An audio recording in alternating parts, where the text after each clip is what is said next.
ታሪኩ የሚጀምረው ፔፐር የተባለ ትንሽዬ ልጅ ወደዚህ ዓለም ሲመጣ በማሳየት ነው።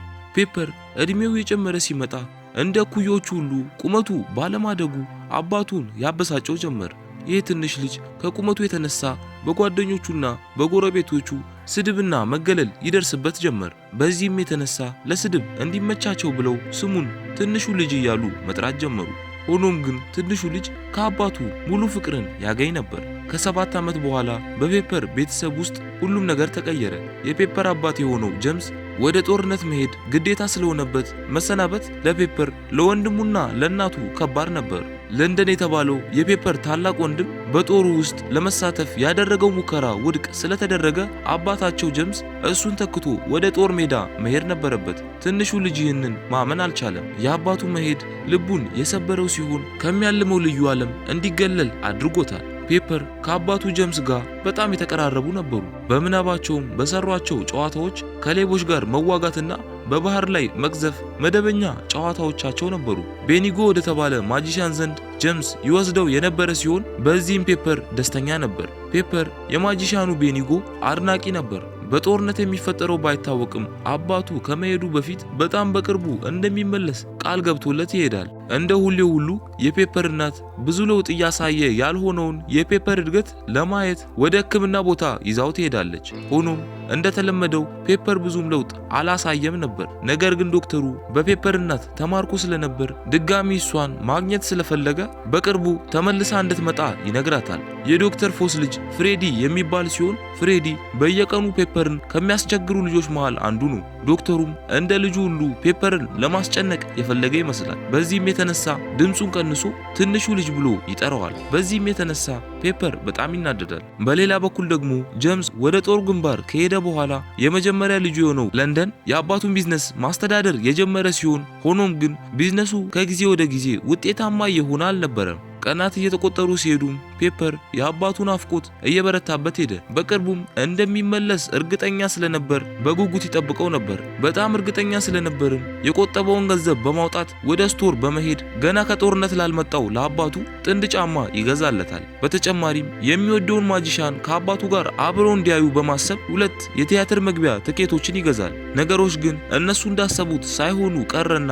ያልጠበቁት መልእክት ደረሳቸው። ጄምስ ወደ ፊሊፒንስ ለታክቲካል ኦፕሬሽን ቢላክም የት እንደገባ ሳይታወቅ ደብዛው እንደጠፋና የትም እንዳላገኙት የወታደራዊ መልእክተኛው ለፔፐር እናት ይነግራታል። ምናልባትም ወይ ሞቶ ወይ ደግሞ በጦር ምርኮኛነት ተማርኮ ሊሆን እንደሚችል ይነግራታል። በዚህም ሰዓት ጓደኛ አልባና ብቸኛ እንደሆነ የተሰማው ፔፐር ስለ አባቱ የሰማው መጥፎ ዜና የበለጠ እንዲያዝን ያደርገዋል። ፍሬድ የተባለው የዶክተሩ ልጅና ጓደኞቹ በፔፐር አጭር ቁመት ላይ እየቀለዱ ያሰቃዩታል። ጊዜው በሄደ ቁጥር የአባታቸው የጄምስ ድምፅ አለመስማቱን ተከትሎ ትንሹ ልጅ የበለጠ ሐዘንተኛ፣ ድብርታም፣ ጭንቀታምና የመብል ፍላጎት የሌለው እየሆነ መጥቷል። እናቱ የፔፐር ጉዳይ ስላሳሰባት ልታስደስተውና ልታጫውተው ትሞክራለች። የፔፐር ታላቅ ወንድም የሆነው ለንደንም በእናታቸው ጥያቄ መሰረት ፔፐርን ይዞ ወደ ሲኒማ ለመሄድ ይስማማል።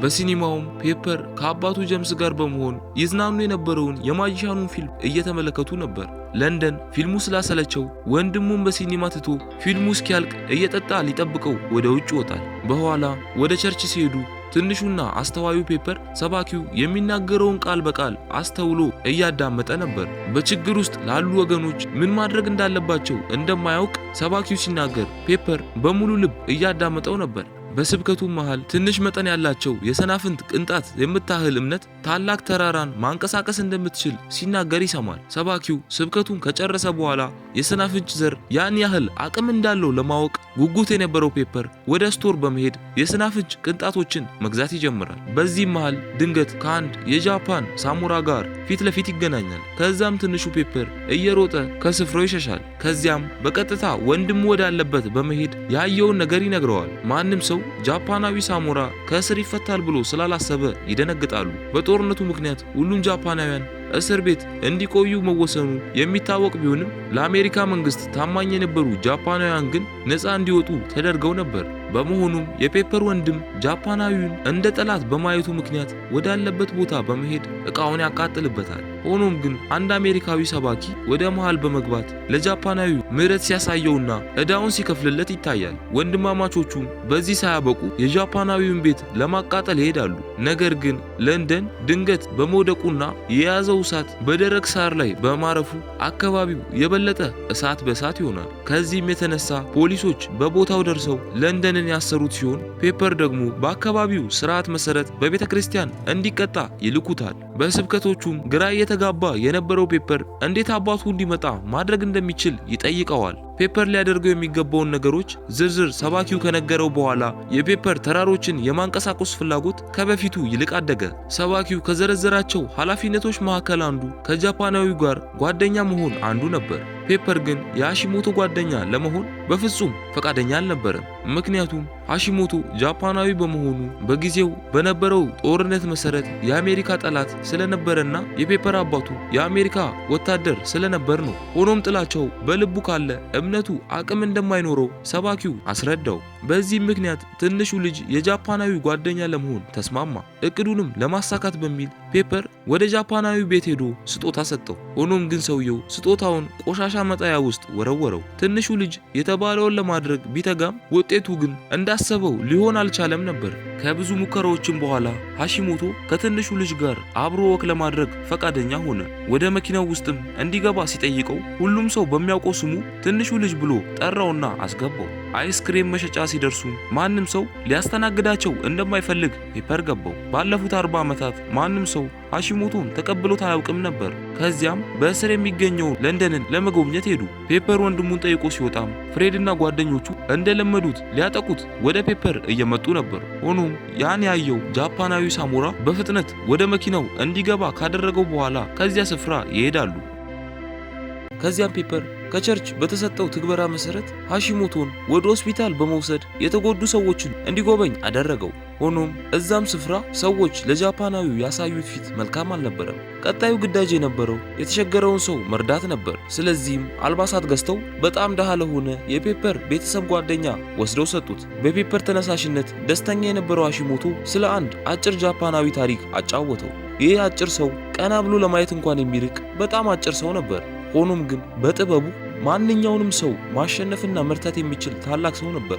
በቀጣይ ዕለት ፍሬድ እንደተለመደው ጓደኞቹን ሰብስቦ ፔፐርን ለመምታት ከበቡት። ፔፐር ግን እንደተለመደው እየሮጠ ከማምለጥ ይልቅ ሊጋፈጣቸው ተዘጋጅቶ ነበር። ስለዚህም ፍሬድን አናቱን ብሎ መሬት ላይ ጥለዋል። አሁን ላይ ሁሉም የፔፐር ኃላፊነቶች የተሳኩ ሲሆን አንድ የቀረው ግን ጓደኛውን ቤቱ ጠርቶ ምሳ መጋበዝ ብቻ ነበር። ከዚያም ትንሹ ልጅ ሃሺሞቶን ወደ ቤቱ ጋበዘው። የፔፐር እናትም ሃሺሞቶን በጥርጣሬ ትመለከተው ነበር። በኋላም ግን ድንገት የደረሰው ለንደን ሃሺሞቶን ማስፈራራት ጀመረ።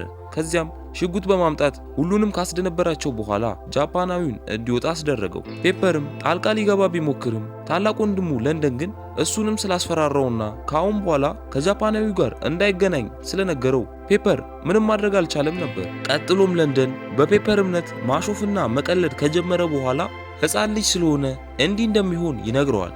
ነገር ግን ፔፐር ይህንን ሁሉ የሚያደርገው አባቱን ከጦርነት በሰላም እንዲመጣ ለማድረግ መሆኑን ሲነግረው ለንደንም የታናሽ ወንድሙ የፔፐርን ንግግር ከሰማ በኋላ በቁጣ እየጎተተ ወደ ውጭ ከወሰደው በኋላ እምነቱ ኃያል ከሆነ ይህንን ተራራ እንዲያንቀሳቀስ ለፔፐር ይነግረዋል። ፔፐርም ተራራው እንደሚንቀሳቀስ በማመን መሞከር ጀመረ። በዚህ ሰዓትም ሁሉም እሱ ላይ መቀለድ ጀመሩ። ታዲያም ከብዙ ሙከራ በኋላ መሬት ተንቀጠቀጠና ብዙ ቤቶች ላይ ተጽዕኖ መታየት ጀመረ። ታዲያም በቀናት ውስጥ ተራራዎች መንቀሳቀሳቸውና ይህንንም ያደረገው ትንሹ ልጅ እንደሆነ በጋዜጦች መጻፍ ተጀመረ። በዚህም ሰዓት በመላው ከተማውና በሀገሪቱ ትንሹ ልጅ በጣም ታዋቂና ዝነኛ ሆነ። አንዳንዶች ተራራው በእምነት ተንቀሳቀሰ ሲሉ፣ ሌሎቹ ደግሞ ይህ የአጋጣሚና የእድል ጉዳይ ብቻ እንደሆነ አድርገው አለፉት። ይህ ትንሽዬ ልጅ አባቱ ወደ ቤት እንዲመለስ ጦርነቱን በእምነት ማስቆም እንዳለበት እርግጠኛ ነበር። ከዚያም ጃፓናዊው ጋር በመሄድ እቅዱን ከነገረው በኋላ ጃፓናዊው የሀገሩን አቅጣጫ ያሳየዋል። ፔፐርም በየቀኑ ወደዛው አቅጣጫ በመዞር ጦርነቱን ለማስቆም መታገል ይጀምራል። ሆኖም ግን ለቀናት ምንም አዲስ ነገር ሳይፈጠር ይቀራል። አንድ ቀን ግን እንደተሳካለትና በእሱ ጸሎት ሀገራቸው ድል እንደቀናት በጋዜጦች ተሰራጭቶ ሰዎች ሁሉ እሱን በአግራሞት ይመለከቱት ነበር። ሰዎች ለምን እንደሚያዩትና ምን እየተካሄደ እንደሆነ ያልገባው በመሆኑ አንዲት ሴት ጋዜጣውን ይዛ ወደ ፔፐር በመቅረብ ታነብለታለች። ጋዜጣውም የሚለው የጃፓኗ ሂሮሺማ በአቶሚክ ቦምብ እንደጋየችና ለዚህም ምስጋናውን የሚወስደው ትንሹ ልጅ እንደሆነ የሚገልጽ ነበር። ፔፐር ጦርነቱ እንደቆመና በቅርቡ አባቱ እንደሚመለስ ስላሰበ ደስተኛ ሆኖ ወደ ቤቱ ሄደ። ሆኖም ግን ጃፓኖች በጦር ምርኮኞች ላይ የበቀል እርምጃ ሊወስዱባቸው እንደሚችሉ ለእናትየው ሲነገራት የቤተሰቡ ደስታ ብዙም ሳይቆይ ደበዘዘ። ከዛ ጊዜ ጀምሮ ትንሹ ልጅ ስለ ጦርነቱና ስለ ሁኔታው መቃዠት በመጀመሩ ሐዘኑ ይበልጥ ጥልቅ እየሆነበት መጣ። በዚህም መሃል ለንደንና ሌሎች ሰዎች አንድ ላይ በመሆን ወደ ሃሺሞቶ ቤት በመሄድ በኃይል በመደብደብ በደንብ እንዲጎዳ ያደርጉታል። ሆኖም ግን ለንደን ባደረገው ነገር ስለተጸጸተ ጓደኞቹን ያስቆመ ሲሆን ሃሺሞቶም ወደ ሆስፒታል ከሄደ በኋላ እጁን ለፖሊስ ይሰጣል። ፔፐር የተፈጠረውን ከሰማ በኋላ ጓደኛውን ለመጠየቅ ወደ ሆስፒታል ከሄደ በኋላ ከሃሺሞቶ ጋር ያወራሉ። ሆኖም ግን ሃሺሞቶ ጉዳቱ ከባድ ስለነበር ይባባሰበትና ከፍተኛ ክትትል ውስጥ ይገባል። በሌላ በኩል ስለ ጄምስ ሞት እርግጠኛ የሆነ መረጃ ይዘው ወደ ባለቤቱ ይመጣሉ። ከዚህ በኋላ የቤተሰቡ ዶክተር በድጋሚ የነ ፔፐርን እናት ለፍቅር ይጠይቃታል። ሆኖም ግን ጄምስ ቢሞትም ለሱ ታማኝ ሆና መኖር እንደምትፈልግ ትነግረዋለች። ሁሉም በጥልቅ ሐዘን ውስጥ እያለ ያልጠበቁት የደስታ ዜና ይደርሳቸዋል። የፔፐር አባት እንደሞተ የተነገራቸው የሱ ጫማ ሰርቆ ከነበረ ሰው ጋር ተመሳስሎባቸው ስለነበር እንደሆነ ከነገሯቸው በኋላ ጄምስ ሳይሞት በሕይወት ወደ ቤተሰቡ ይመለሳል። ከዛም በኋላ ከቤተሰቡ ሙሉ ፍቅርን ማግኘት ይጀምራል። ቤተሰቡም ያ ትንሽ ልጅ ባስተማራቸው እምነት ተመስርተው በጋራ መኖር ይጀምራሉ። ታዲያም መንፈሳዊ ፊልማችንም እዚህ ጋር ያበቃል። ውድ ቤተሰቦቻችን መንፈሳዊ ፊልሙ እንደተመቻችሁ ተስፋ እናደርጋለን። በቀጣይ ቀናትም እንዲህ አይነት አሪፍ ፊልም ይዘን ስለምንመጣ እናንተም ቪዲዮውን ላይክና ቻናሉን ሰብስክራይብ አድርጋችሁ እንድትጠብቁን እያሳሰብን እንሰናበታችኋለን። በቀጣይ ፊልም እስክንመለስ ቸር ያቆየን።